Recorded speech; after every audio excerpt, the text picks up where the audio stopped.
আমরা দেখছি যে বিগত বেশ কয়েকদিন ধরে আনসার বাহিনীর যারা সদস্য আছে তারা বিভিন্ন জায়গায় অবরোধ করছে, চারদিক দিয়ে ঘেরাও করে রাখছে।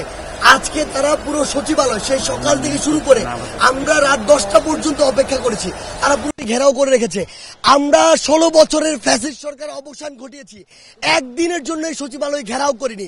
কারণ পুরো রাষ্ট্র কাঠামো সচিবালয় থেকে পরিচালিত হয়।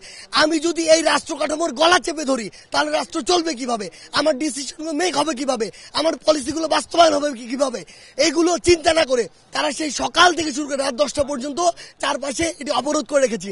আমরা এসেছি তাদের হয়ে কথা বলতে। আমরা তাদের একাধিক দলকে নিয়ে এসেছি, একবার 7 জনের দলকে নিয়ে এসেছি, একবার 17 জনের দলকে নিয়ে এসেছি।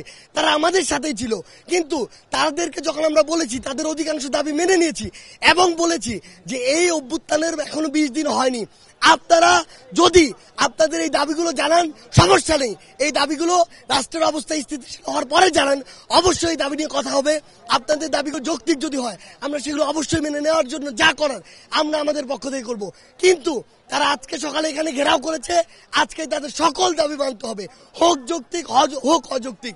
তাদের প্রতিনিধি দল যখন আমাদের সাথে একাত্মতা ঘোষণা করেছে ওইখান থেকে কিছু উস্কানিদাতা, আমরা মনে করি তারা ওই পরাজিত শকুন, যেই শকুনরা রাষ্ট্রের স্থিতিশীলতা চায় না, যেই শকুনরা চায় রাষ্ট্র আবার ওই ফ্যাসিস্টদের হাতে যাক, তারা ওইখান থেকে উস্কানি দিয়ে আমরা যারা আমাদের সাথে একাত্মতা ঘোষণা করেছে তারা তাদেরকে বর্জন করেছে এবং বাকি যারা ছিল সকলকে উস্কানি দিয়েছে।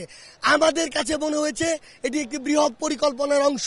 তারা এক এক সময় এক একবার বিভিন্ন পরিকল্পনা করেছে, ছাত্র জনতা প্রত্যেকবার রুখে দিয়েছে। আজকে তারা এখানে মাননীয় প্রধান উপদেষ্টা থেকে শুরু করে মাননীয় যত উপদেষ্টা ছিল কিংবা এই সচিবালয়ের পুরো রাষ্ট্র কাঠামোর আমলাতন্ত্রের যতজন কর্মকর্তা কর্মচারী ছিল সবাইকে আটকে রেখেছে।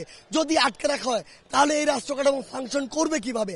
আলটিমেটলি তাদের উদ্দেশ্য ছিল এই রাষ্ট্র কাঠামোর ফাংশনটিকে বন্ধ করা।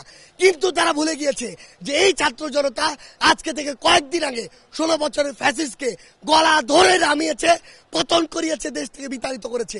তারা কয়েকশো আর কয়েক হাজার এসে মনে করছে ছাত্র জনতা মনে ঘুমিয়ে পড়েছে। তাদেরকে আমরা স্পষ্ট করে বলে দিতে চাই, আর যদি সচিবালয়ের আশেপাশে এরকম কোন নরপিশাচকে আমরা দেখি যারা রাষ্ট্র কাঠামোকে ব্যাহত করতে চাইবে তাহলে সচিবালয়ের আশেপাশে তাদের কোনো অস্তিত্ব থাকবে না। আমরা স্পষ্ট করে বলে দিতে চাই, আপনাদের যদি কোনো দাবি থাকে রাষ্ট্র আগে স্থিতিশীল অবস্থা আসুক, আপনাদের যৌক্তিক দাবি নিয়ে যে লজিক্যাল ওয়েগুলো রয়েছে সেই ওয়েতে আপনারা অ্যাপ্রোচ করুন। তারপরে যদি আপনাদের যৌক্তিক দাবি না মানে হয় তাহলে আমরা যারা আছে আমরা আপনাদের সাথে দাঁড়াবো। কিন্তু আজকে যারা এই চক্রান্ত করেছে আমরা স্পষ্ট করে বলি তারা আনসার বাহিনীর সদস্য নয়, তারা চক্রান্তকারী। তাদের বিচারের জন্য যা করা দরকার আমরা তাই করব।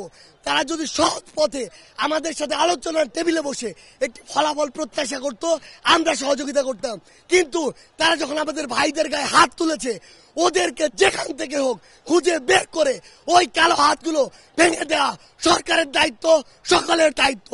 আমরা আমাদের জায়গা থেকে স্পষ্ট করে বলি তাদের বিচার না হওয়া পর্যন্ত ছাত্র জনতা তাদের খোঁজে সবসময় সজাগ থাকবে।